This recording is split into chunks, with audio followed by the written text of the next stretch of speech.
这座坟墓会蹦迪，它周围从来不长草，形成了一个奇怪的圆圈，而相邻的坟墓却杂草丛生，这光秃秃的一圈明显要比周围低了很多。即使有人围着坟墓转圈的话，至少也得走几千次才会有这种效果，而且还发现了本地根本不存在的植物种子。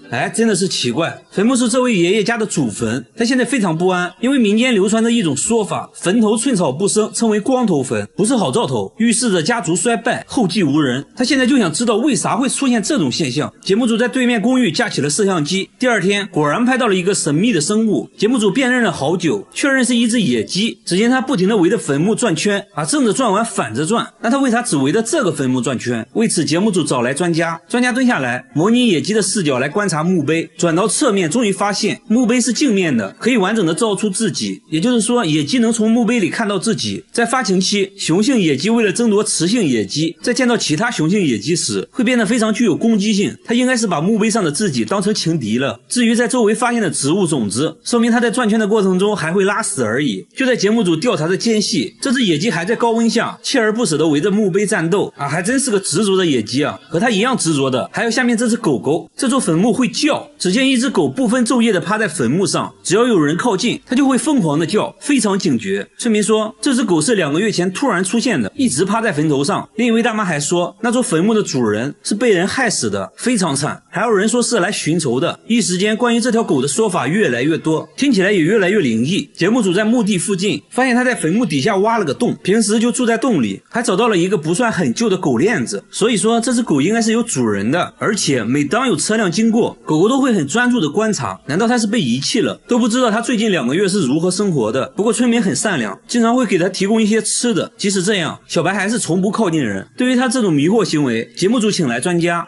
使出浑身解数，小白还是远远的待在一边。不过专家观察后发现小白鼻子很湿润，看起来还是很健康的。村民还给小白做了个房子。刚开始小白还是很谨慎，但很快就接受了村民的爱，看起来也是饿了好久了。大妈表示在它主人找到它之前会好好照顾小白的，最后就祝小白早日找到主人吧。然而喜欢待在墓地的还有下面这位大叔，这片墓地会开会，每到深夜墓地里就会传来说话的声音，好像是有什么人在念咒语。走进来才发现是一位大爷对着坟墓不停地念叨着什么，直到天亮了他才离开，即使在路上也是喃喃自语，手里还拿着一个笔记本，有人说是死亡笔记，还说每天凌晨3点都会在墓地看到他。节目组大胆询问，大爷却说自己在背地名而已，书上记录着各地区号和道路名称，他还向节目组展示了一番，一字不差的背了下来。但为什么要在墓地背呢？大爷说墓地安静，能够集中精力，而且晨练的时候也要大声背诵。周围人都一副懵逼的表情，连狗狗都是懵逼的状态。他在墙上贴满了自己制作的表格，大爷说这样可以增强记忆。节目组想要考验他一下，给了一份人员名单，让他在1天时间内记下来。大爷先把名单抄了一遍，边抄边读来增加印象，即使在买东西也要一直背。1天过去了，检查时间到，果然大叔倒背如流。节目组却发现大叔手上写了些什么，难道大叔在作弊？大叔说这是白天写的，为了方便走路时背诵而已。那他为啥喜欢背东西？原来大叔担心自己得老年痴呆症，背诵是为了增强记忆，慢慢的就喜欢上背东西了，甚至还成了老年大学的教师。看到了吧？不想痴呆就得多背诵啊喂！好了，我是右贝，关注我，每天一个迷惑行为大赏。厕所墙上长出了头发，缝隙里还有一点点红色印记，看着好像是血。主人轻轻拽了一下，就掉了好几根，吓得他赶紧停手，生怕拽出来个人头。而且厕所墙壁很厚，里面还是中空的，难不成里面真的有东西？房子呢是他们租的，才住进来2个月而已。房东过来左看右看，说可能是什么植物的种子发芽了而已没什么大惊小怪的，反正我房子没问题，这墙里面什么东西都没有。说完直接就走了，但他却感觉事情并不简单。节目组剪掉了一段头发去找专家，专家看了半天，说这确实是人类的头发，那墙上为啥会长头发呢？专家猜测有人摔倒后撞碎了墙上瓷砖，头发就卡在了缝隙里。接着还做了个实验，把假发绑在锤子上，用力敲打瓷砖，果然真就有很多头发卡在了上面。但他却说自己根本就没有摔倒过，而且自己头发长度也不符合呀。那到底是谁的头发？他给出差的老公打电话，老公一听直接就说是他的头发。咋回事呢？等老公出差回家后，果然就对上号了，头发长度也吻合。丈夫坦白说出差前喝多了，在厕所跌倒了，当时也没太在意，第2天直接就出差了，到现在头上还有个大包，又是虚惊一场。然而下面这家的厕所里也发生了一件怪事，他家厕所住了一个看不见的人，只要关上灯就会传来洗手的声音，哗啦哗啦的。肥皂上出现了奇怪的痕迹，地上也经常一片狼藉。打开灯呢却什么都没有，关键厕所都安装了防盗窗，地漏也是堵死的，不可能有东西能进来啊。这种怪异的现象整整持续了半年，搞得一家人精神崩溃，甚至怀疑是被什么不好的东西缠住了。节目组在厕所安装了摄像头，一夜过后查看录像，却看到了让人头皮发麻的一幕，马桶里竟然钻出来一只大老鼠啊！来到地面就开始疯狂破坏，发泄完又钻进马桶走了。主人这才恍然大悟，说有一次上厕所就感觉被什么东西顶了一下啊，现在想想都后怕，吓得他直接跑到了邻居家上厕所。关键他家在18楼啊，这老鼠是怎么钻上来的？这很不科学。专家说老鼠会游泳，马桶管道只有 S 弯的部位会存水，老鼠完全可以爬上来。专家决定用粘鼠板抓住它，围着马桶放了4个，但这老鼠成精了，好像意识到了危险，左闻闻右看看，迟迟没有来到地面，犹豫了好久，最终绕过粘鼠板跳了下来。毕竟是经历过大风大浪的老鼠，板子上的美食也不能诱惑它，它竟然推开了粘鼠板，一个风骚走位又溜回了马桶。工作人员决定用另一种方式阻止它，在楼下的总管道上安装了防回流输水阀，这样只能朝一个方向打开，老鼠就爬不上来了。这下世界安静了。然而下面这家厕所里好像也住了什么东西，他家的厕所会叫，只要静静的听就能听到咕呱咕呱的声音。有一次主人就看到一个黑影从洗手盆里钻了进去，好像是一个小动物，他们壮着胆子决定把这玩意儿吊出来，用绳子把虫子绑住，吊在半空等待它上钩。没一会儿果然钻出来一个什么东西，离近了一看原来是一只青蛙，它直接一口就把虫子吞了，但感觉不对劲又吐了出来。奇怪，家里怎么会出现青蛙？而且他们家住在9楼，这很不科学。刚开始以为是邻居家的宠物，但邻居却说家里并没有养宠物，楼上楼下都问过了，没有人养青蛙。专家研究了半天，说看着应该是典型的树蛙，虽然树蛙会爬墙，但是你这是9楼，树蛙根本是爬不上来的。洗手台的水管和马桶管道还不一样，不可能通过管道爬上来。专家猜测了很多原因，都被否定了一筹莫展，没有任何线索。最后主人说之前从家里带来过一些生菜。专家恍然大悟，说蔬菜内部一般都会有虫卵或者小昆虫之类的，这只树蛙应该就是这样来到厕所的。接下来展开了营救，锯开水槽，树蛙就跳了出来，小小的一只，随后就呱呱呱的放生了。好了，我是月贝，关注我，每天一个迷惑行为大赏。他的头和手长在了一起，连续40年用手撑着睡觉，就算强行把手拿开，但很快又会自己撑起来。虽然睡觉过程中头会不停的摇晃，但就是不会掉下来，就算翻个身也很快用另一只撑起来，就很神奇。节目组怀疑他装睡，但老婆说他40年来都是这样的，这么睡40年胳膊真的没事吗？只见大叔干起活来一点都不含糊，端起100斤的水桶都轻轻松松。大叔还说这种睡眠姿势不仅手不会麻，还睡得更香了，甚至还救过他的命。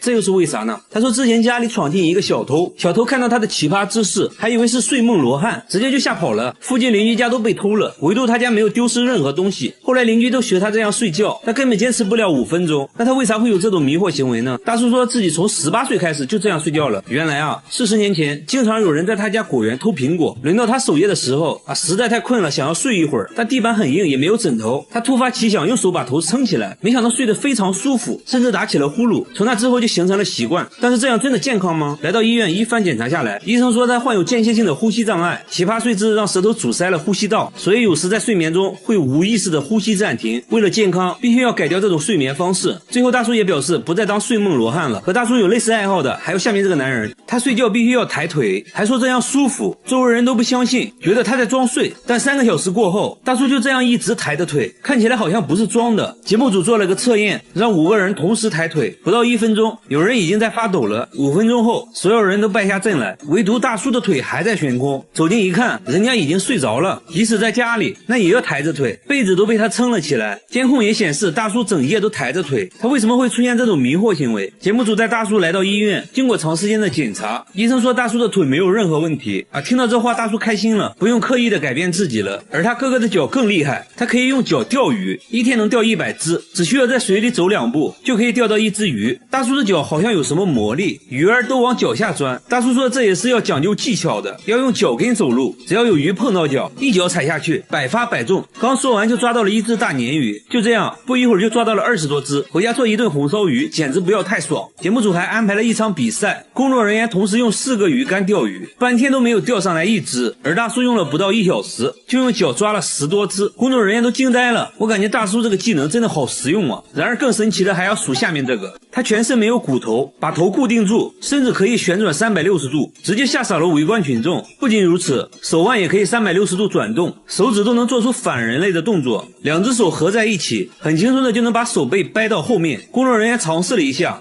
差点没骨折，他连脚后跟都能翻转到前面，离远了看差点分不清前后。高难度的瑜伽动作也不在话下，身体极度扭曲，即使连专业的瑜伽教练看到都被吓了一跳。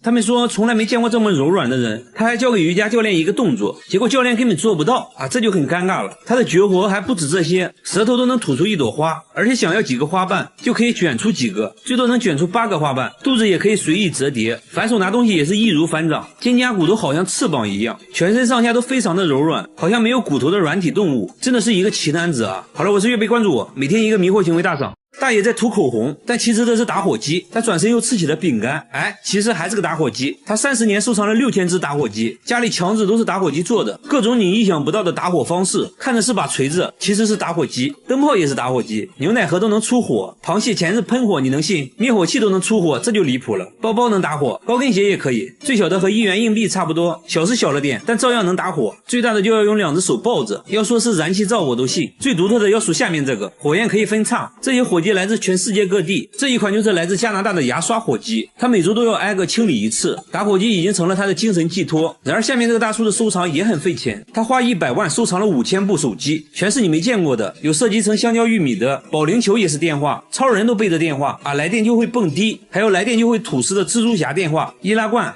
也是电话，连鞋底都能设计成电话，密密麻麻摆满了房间，地板上几乎没有下脚的地方。工作人员数了数，光客厅就有2000部，另一个房子更多，但大多都是智能手机，一共算下来有5000部，并且这些都安装了电话卡，都能正常使用。节目组随即拨打了几个，果然就接通了。他说每月光套餐费就得5万块钱，为此连周末都要去兼职。妻子也觉得这就是一个沉重的负担，考虑再三，他决定做出改变，把手机都卖掉了，还给儿子买了一屋子玩具。他终于想明白，亲情才是最值得收藏的。和他一样，下面这个人也喜欢收藏，只不过他只收藏座机，整个仓库摆满了座机，一共有3000多部，100多年前的古董电话都有。神奇的是，电话竟然还能使用，不过要像摇动手柄发电才能打电话。大叔演示了一遍，插上了一个什么模块，然后真就拨通了工作人员的手机，通话音质非常好，就好像穿越了一样，很神奇。大叔还打算开一个手机博物馆，把这些不常见的电话展出，供大家欣赏。他50年收藏了4000多种可乐，现在拿在手上的是世界上第1款可乐，已经超过了100年，瓶盖都是用的木头塞子，很多人想喝的82年可乐，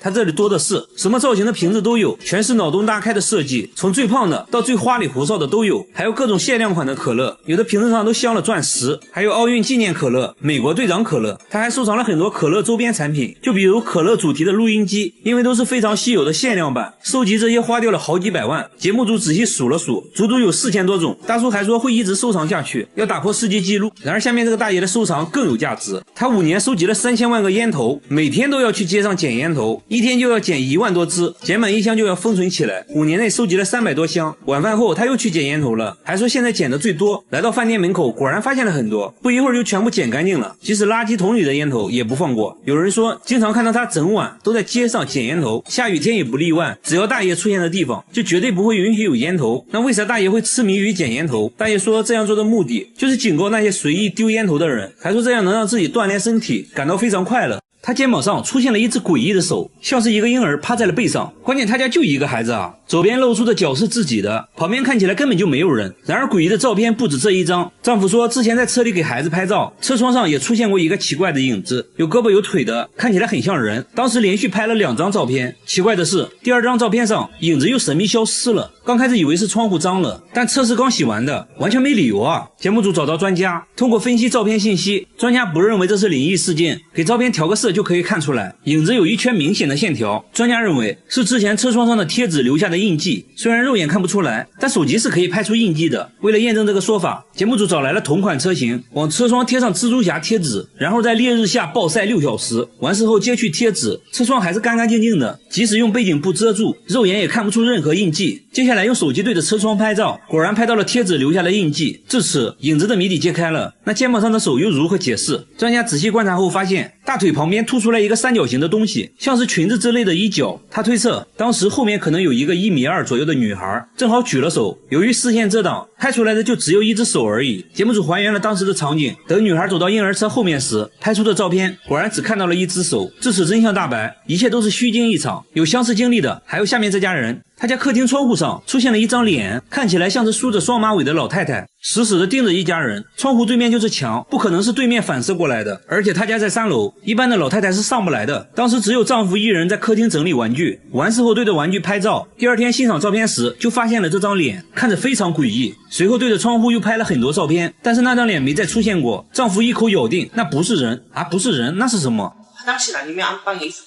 专家分析后确认了照片的真实性，考虑到房子的周围环境，专家认为是屋内某个东西反射在了窗户上。仔细观察后，在出现脸的位置找到了凳子的影子。妻子说，之前确实会把衣服挂在凳子上，专家表示应该是衣服的褶皱正好反射在了窗户上，才形成了脸的轮廓。接下来还原现场，把相机架在当时拍照的位置，在椅子上挂好衣服，弄出人脸的轮廓，然后拍出的照片中确实有类似脸的东西出现了。专家把衣服弄出更多褶皱，反复调整，终于5个小时后拍出了和之前一模一样的人脸，都是一种巧合而已。然而更诡异的还在下面，每到深夜，村里山坡上就会出现一张脸，脸部轮廓非常清晰，就这样一直盯着整个村子。村里老人说，山坡之前就是墓地，到现在还有好几座坟墓，已经不知道主人是谁了。村里另一位大妈也说，在她小时候，山坡上还发生过一起惨案，一家3口惨遭灭门。一时间，关于这张脸的说法越来越多，听起来也是越来越灵异。节目组架起了摄像机，全程记录，想要一探究竟。天渐渐黑了下来，那张脸也慢慢浮现了，看起来有鼻子有眼的，像是一个男人的脸。村民议论纷纷，有人说是来寻仇的，有人说是来索命的，反正大家都很恐惧。节目组的摄像师超勇的好不好？他决定在山坡上近距离观察，当他拨动一下树枝，这张怪脸的形状竟发生了改变。摄像师差点笑了出来，说山坡上的树被路灯反射后就会形成对称的阴影，看起来就像是眼睛，而树干看起来就好像鼻子，周围的藤蔓就成了脸的轮廓，一切都是错觉而已。得知真相的村民表示，哎，你别说，现在看起来还挺可爱的。还有人说现在看起来像企鹅，这就很尴尬了。说实话，我看这种灵异事件都是笑着看完的，希望你看完也能开心。好了，我是月贝，关注我，每天一个迷惑行为大赏。厕所墙上长出了头发，缝隙里还有一点点红色印记，看着好像是血。主人轻轻拽了一下，就掉了好几根，吓得他赶紧停手，生怕拽出来个人头。而且厕所墙壁很厚，里面还是中空的，难不成里面真的有东西？房子呢是他们租的，才住进来2个月而已。房东过来左看右看，说可能是什么植物的种子发芽了而已啊，没什么大惊小怪的。反正我房子没问题，这墙里面什么东西都没有。说完直接就走了，但他却感觉事情并不简单。节目组剪掉了一段头发去找专家，专家看了半天，说这确实是人类的头发，那墙上为啥会长头发呢？专家猜测有人摔倒后撞碎了墙上瓷砖，头发就卡在了缝隙里。接着还做了个实验，把假发绑在锤子上，用力敲打瓷砖，果然真就有很多头发卡在了上面。但他却说自己根本就没有摔倒过，而且自己头发长度也不符合呀。那到底是谁的头发？他给出差的老公打电话，老公一听直接就说是他的头发。哎，咋回事呢？等老公出差回家后，果然就对上号了，头发长度也吻合。丈夫坦白说出差前喝多了，在厕所跌倒了，当时也没太在意，第2天直接就出差了，到现在头上还有个大包，看又是虚惊一场。每天睡觉前奶奶都要在被窝放一罐可乐，而且必须是常温的，说这样做是为了保命。衣橱里也全是一罐罐可乐。奶奶说生病了可以不吃药，但不能不喝可乐，喝完精神抖擞，神清气爽。对她来说，可乐是万能的，随时随地都要喝。织毛衣的时候来1罐，唱歌累了来1罐，就这样每天10罐，喝了40年，足足喝掉了15万罐可乐，这可把老伴累到不行。每天回家都要带上2屉可乐。奶奶喝可乐有个特点，开盖后必须一口闷，然后满意的打个嗝，这就是她最享受的时刻，而且只喝常温的，说只有常温的喝完才会打嗝，因此可乐都会放在被子里保温。记者拿出1罐冰可乐给她，结果喝完奶奶连连摇头，还真就没打嗝。奶奶认为可乐就是灵丹妙药，和闺蜜聚餐还劝患有糖尿病的闺蜜喝1罐，闺蜜听得一脸无奈。至于为啥喝可乐，奶奶说都是因为家庭的原因，反正就是喝完可乐就会带给自己无穷的力量。可以说可乐给她的生活带来了一丝安慰。按照惯例，大家还是带奶奶来做了全身检查，发现他的12指肠出现了溃疡，很多溃疡面都在反复发作。听到这个消息，奶奶不禁担忧起来，以为是万能药的可乐，竟然一直在伤害自己。医生表示不用过于担心，只要戒掉可乐就会慢慢好起来。所以说有病就得好好吃药，要相信科学。她是吴亦凡最怕见到的女人，因为她最……但是要说牙口好，下面这个男人表示不服。他拿起酒杯，嘎嘣一口，直接咬下一块，接着嘎嘣嘎嘣的吃了起来。周围人的表情说明了一切。在丹东，一个普通的早晨，妻子在炒菜，丈夫在洗餐前甜点，然而里面全是玻璃碴子。洗干净后，上面撒上白糖，他接着就吃了起来。妻子想劝阻，但是无济于事。玻璃碴子能好吃吗？这个嚼一口非常香。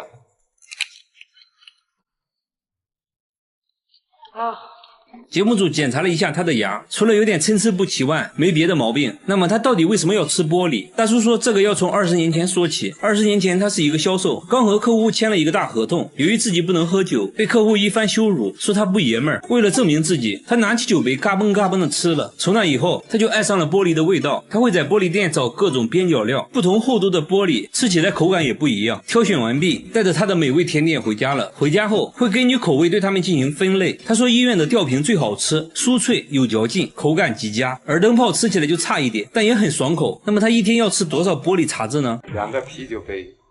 按照节目流程，他被带到了医院做检查，还在医生面前表演吃玻璃。医生也是大为震惊，但是检查结果却显示他很健康。医生也觉得不可思议，最后还是建议不要继续吃了，以后可能会出现梗阻的情况。最后大叔也表示以后就不吃玻璃了，以后改成吃牙签。下面这个大叔看了上面2位之后，连说服了，你们都是铁齿铜牙，我只能吃点软的了。只见他抓起一只泥鳅，不假思索直接吞了下去。一只不过瘾，他接着又吞了一只泥鳅，贝爷见了都直呼内行。他说生吃的味道好极了，秋秋弹弹还能拉丝。随后他把泥鳅都装到了瓶子里，在回家的路上边走边吃，那叫一个幸福。吃饭的时候也要先吃泥鳅开胃，母亲很担心他，但他却并不在意，继续吃着心爱的泥鳅。那他为什么要生吃泥鳅呢？原来大叔曾经有胃炎，为此还做过5次手术。为了疗养身体，他吃了很多的中草药，但是并没有什么效果。然而有一天，桌子上的泥鳅引起了他的注意。他之前在书中看到过泥鳅有缓解胃痛的功效，于是他尝试生吞泥鳅，结果胃痛确实好了不少，于是一发不可收拾。他对于泥鳅的选择也是很苛刻的，他只吃野生的泥鳅，拿着铁锹来到稻田就开始挖泥鳅，不一会儿就挖到了一盆的泥鳅，稍微清洗一下，抓起来就送进了嘴里，那是干净又卫生啊，兄弟们。朋友想做一道泥鳅豆腐汤，他却觉得根本就是浪费时间。高端的食材往往只需要最朴素的烹饪方式，生吃才是最好的。按照节目流程，他被带到了医院做检查，一番检查下来，他的身体状况很好，但是医生还是不建议生吃，因为有感染寄生虫的风险。如果非要吃的话，建议只能中午吃。最后大叔也表示，为了身体健康，以后会尽量少吃的。好了，我是岳贝，关注我，每天一个迷惑行为大赏。大叔把鳄鱼当儿子养，每天给鳄鱼做足疗，偶尔还来个大保健。先把沐浴露涂满全身，然后用洗澡巾搓背，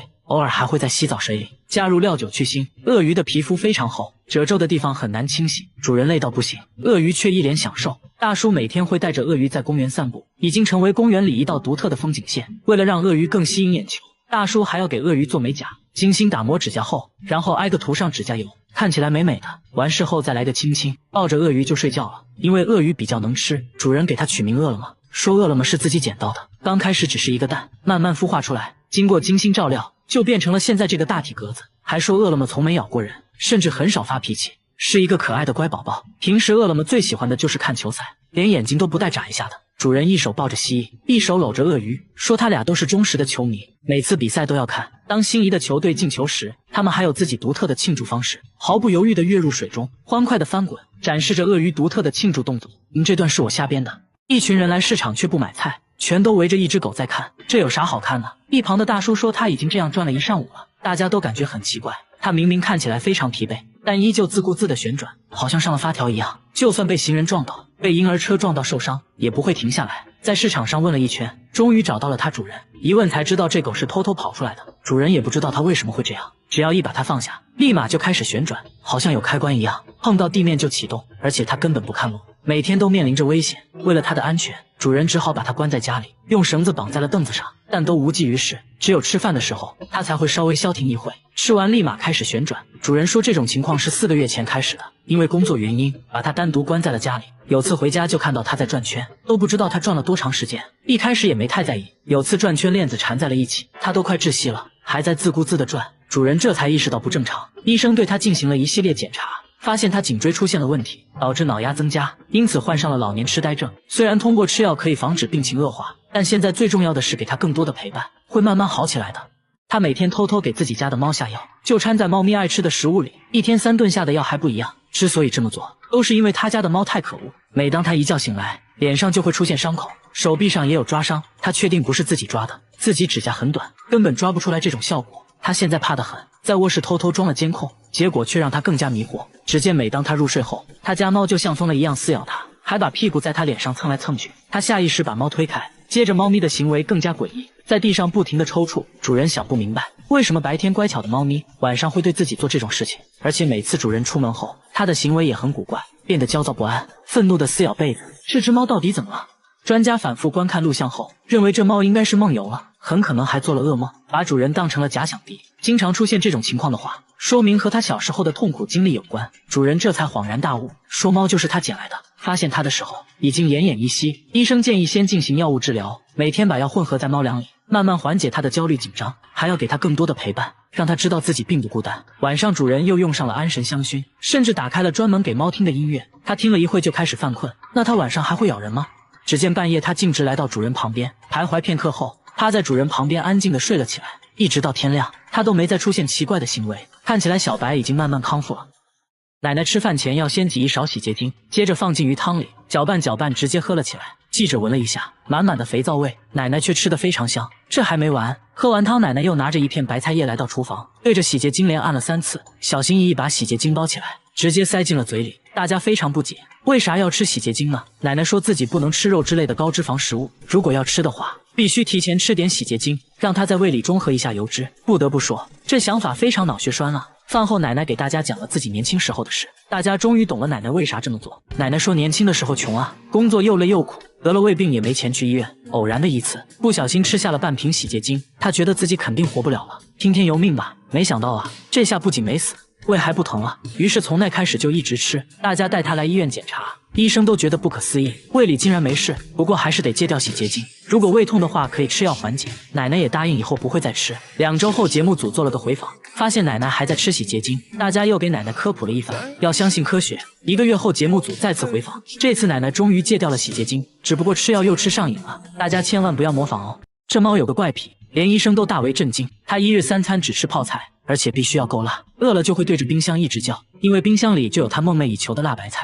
主人又把泡菜和米饭拌在一起，给它做了个泡菜拌饭，但小白很挑剔，只吃了拌饭中的泡菜，1粒米饭都没吃。主人说小白是流浪猫，刚捡回来的时候它什么都不吃，直到拿出泡菜的一刻，它竟然2眼发光，一直叫个不停，才知道这猫喜欢吃泡菜。猫粮吗？最后到小白出场了，它都没看一眼猫粮以及鱼罐头，对着泡菜就开始干饭。主人觉得泡菜太辣，吃多了不好吧？主人带它来到宠物医院，医生听完也大为震惊，一番检查下来，小白身体却很健康，只能说他天赋异禀。不过呢，医生还是建议要少吃泡菜。主人也很听话，回家就给小白做了泡菜味的猫粮，把猫粮和泡菜混合在一起。没想到啊，天生傲骨的小白竟然配合吃了起来。那就希望小白尽快戒掉泡菜，做个正经猫咪吧。这座老房子会不停地分泌黄色液体，流得满地都是。大妈们看到却异常兴奋，像疯了一样蹲在地上，用年糕蘸着液体，吃得一脸享受。甚至有人趴在地上舔食，他们还会把液体收集起来，说这液体能包治百病。听到此话，一旁的大叔也忍不住了，喝了一口后却一脸嫌弃。神秘液体越流越多，甚至连屋外也开始流。现在主要的流淌线路是3条，屋内2条，屋外1条。液体已经对这座老房子形成了包围之势。让大妈如此疯狂的液体到底是什么？节目组找来专家，用热像仪一测，屋顶的温度竟然高达43度，这就很反常了。接着来到屋顶一探究竟，可以看到密密麻麻液体流淌的痕迹，有些液体都凝固了，屋顶的木板都被浸透了，颜色也变得深沉，不知道液体是否具有腐蚀性。观察了半天，发现所有液体都是从一个缝隙里流出来的。专家壮着胆子把手伸到里面去抠，却抠到了一坨湿哒哒黏糊糊的东西，吓得他赶紧爬了下来。下来仔细一看，这不就是蜂巢吗？里面都是满满的蜂蜜。看到这一情况，在场的所有人都松了一口气。大妈表示，我说怎么吃起来有点甜呢？但为什么满是蜂巢的屋子里却没看见蜜蜂呢？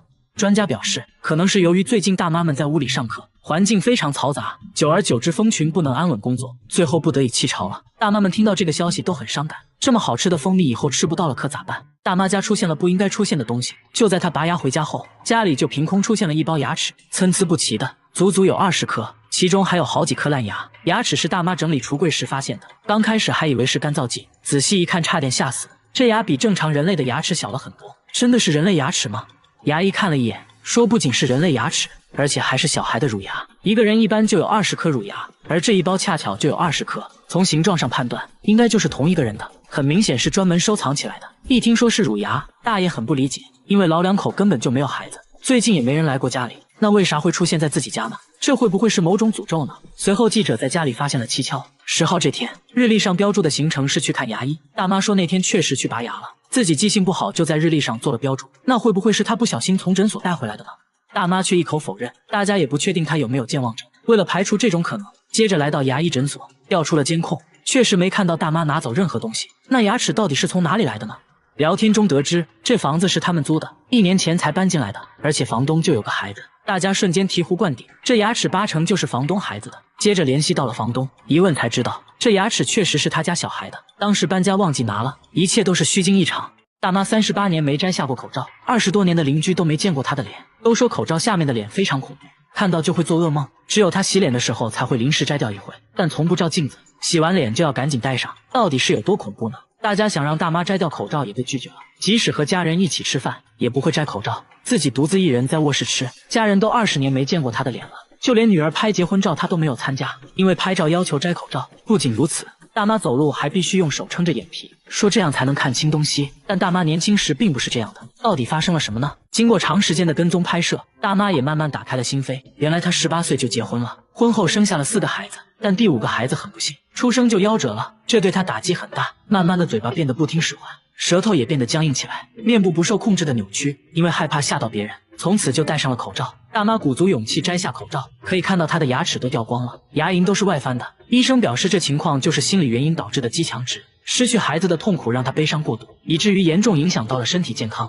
医生制定了详细的康复规划，相信大妈的症状会慢慢得到改善。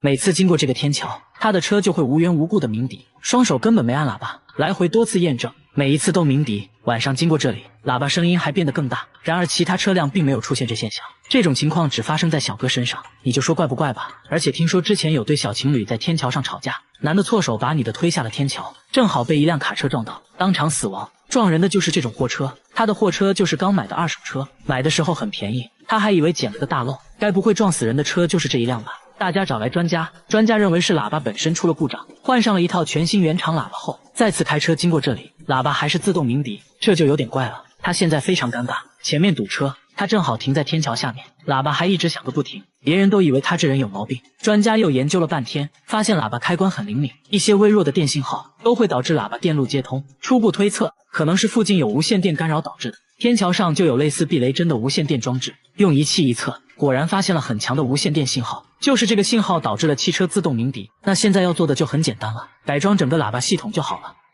每到深夜，健身器材上就会吊着一个怪东西，来回摇晃，看着像人，但又看不出腿在哪。大家决定白天再来，白天就看到一位大妈倒挂在上面，一动不动。小哥壮着胆子上前查看，大妈一句安宁哈撒哟，吓得小哥连连后退。大妈说自己在锻炼而已，问他多大年纪了，大妈说也没很大，今年72，每天都要倒立5个小时，说这种倒挂方式能锻炼全身。说着就展示了一遍，动作行云流水，这把旁边的大妈都看傻了。小哥欠欠地问有没有尝试过这种锻炼方式，大妈露出了一副关怀智障的眼神。大家找来4个小伙子和他 PK， 小伙子们信誓旦旦，根本不把大妈放在眼里。比赛才过了1分钟，有人就双腿不停颤抖，很快败下阵来，另一个还可以，足足坚持了2分钟才缴械投降。只有大妈还在一动不动地挂着，显得十分轻松。剩下的2个小伙继续挑战，没过2分钟也放弃了。即使在家里，大妈也不会停止锻炼，就这样倒立看电视。一旁的老伴已经见怪不怪了，做菜吃饭也要时刻劈叉来锻炼柔韧度，甚至在他70岁的那年还得到了瑜伽教练的证书，真的是有够疯狂。他的眼睛会喷水，倒上一杯汽水直接用鼻子喝，喝完捏住鼻子掰开眼皮，只听吱的一声，一道细水柱从眼角喷了出来，喷出了2米远，足足持续了5分钟。这还没完，他又拿出一个气球塞进耳朵，捏住鼻子后，气球竟然一点点的变大，耳朵直接成了打气筒，不一会就把气球吹爆了。接下来他又表演了其他几个绝活，都是在眼睛射水基础上延伸出来的。他说做这些就是为了好玩。之前看了一个狗血韩剧，非常感人，但很奇怪，看着看着家里的天花板突然开始漏水，但外面并没有下雨啊，原来不是天花板漏水，是自己的眼泪喷出来了。这才知道自己还有这种绝技。从此他开始不断挑战自己，从刚开始喷得很短，慢慢到现在能喷2米远。现在他还要做个更大的挑战，用眼睛喷水灭蜡烛。结果喷出来的水流太小，没有成功。对着镜子左看右看，不应该呀。接着打了几个喷嚏疏通鼻腔，又试了几次还是不行。原来小哥是感冒了，他表示等自己好了会继续挑战。听说世界纪录能喷4米，自己准备刷新下。他每天买菜却从来不吃，一到家就拿出了电钻，开始给蔬菜钻孔，把胡萝卜内部掏空后，又拿出刻刀在表面打孔，每一步都非常小心，搞得像是在做外科手术一样，一点点调整孔洞大小。这到底是在干嘛呢？他也不解释，拿起做好的胡萝卜吹了起来。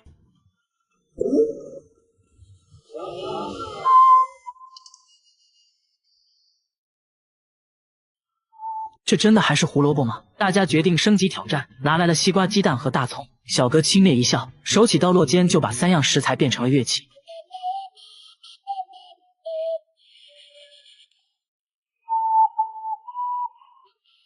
不仅如此，什么山药、西葫芦、土豆、西兰花都能被他吹出花来。虽然做乐器难不倒他，但现在有个问题就是，乐器的保鲜时间太短了，一旦粘了，音色就不纯正了，只能打成蔬菜汁喝掉。为此每天要不停买菜，买回来就要套上保鲜膜放冰箱，来保持蔬菜的新鲜度。现在他已经到了痴迷的程度，上班都要带着一袋新鲜洋葱，用一把美工刀就把洋葱变成了乐器，把同事看得赞叹不已。他出门随身拿着一把剪刀，见人就盯着别人的头发看。他并不是理发师，只是想要别人的一根头发，把头发固定住。接着又拿出微雕刻刀，这是要干嘛呢？他说要在头发丝上刻字，这不开玩笑吗？大叔也没回应，自顾自的比比划划。随后又给头发涂了一层白色的颜料，在显微镜下文字还真就显现出来了。5毫米长的头发丝上，竟然密密麻麻刻了105个字。不仅如此，他还可以在沙粒上刻字，也能在5厘米的石板上写一部千字文。这可不是一件简单的事，他需要2年才能全部完成，期间要更换20多种刻刀，比硬币小很多的铁块上也能刻800多个字。大叔说在头发上刻字很考验人的耐心，刚开始就拿自己的头发练习，1年下来头发日渐稀疏，现在都是用别人的，和别人见面都是先看头发。黑长直是他的最爱，现在还开了头发展览，小朋友都看傻了。大叔目前只能在头发上写1行字，说希望以后可以在头发上画一幅清明上河图。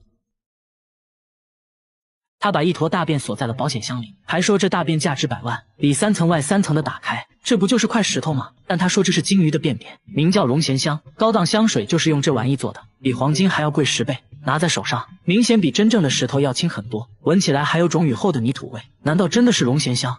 大便是在自家养鱼场发现的，他本来以为是块石头，随手扔水里竟然飘了上来，长这么大哪见过这情况？上网那么一查，和网上说的龙涎香非常像，这不一夜暴富了吗？朋友们都觉得这是真的，但村里老人表示，他们这地方根本就没出现过金鱼，哪来的金鱼大便啊？说再多都没用。接下来直接找专家，专家说龙涎香其实是金鱼体内的一种结石，非常稀有，可能100只金鱼里面都不一定有一个。接着对着大便一阵猛闻，还做了简单的测验，无论是颜色还是质地都非常符合，初步判断这可能就是龙涎香。接着对其取样化验，大叔满怀期待，离财富自由越来越近了。然而一番分析后，结果却显示这并不是龙涎香，只是一块在海上漂浮很久的塑料泡沫。大叔的宝贝瞬间一文不值，妻子安慰大叔，但大叔反手就撒了一波狗粮，你才是我的臭宝呀。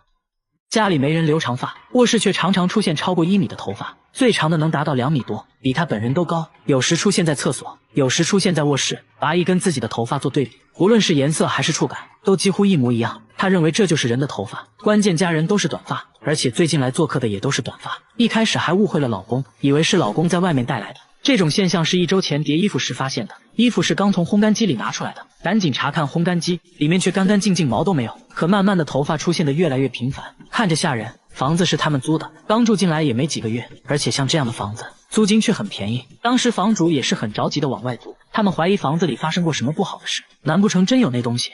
摄像小哥才不信，带着毛发找到专家，专家研究半天，说从厚度和质地来看，确实跟头发非常相似。接着又放在显微镜下这么一看，结果显而易见，这并不是头发，而是一种线头，应该就是衣服上的一些缝线。接着妻子检查了所有衣服，果然在一件西装上抽出了一模一样的线头，长度也完全吻合，又是虚惊一场。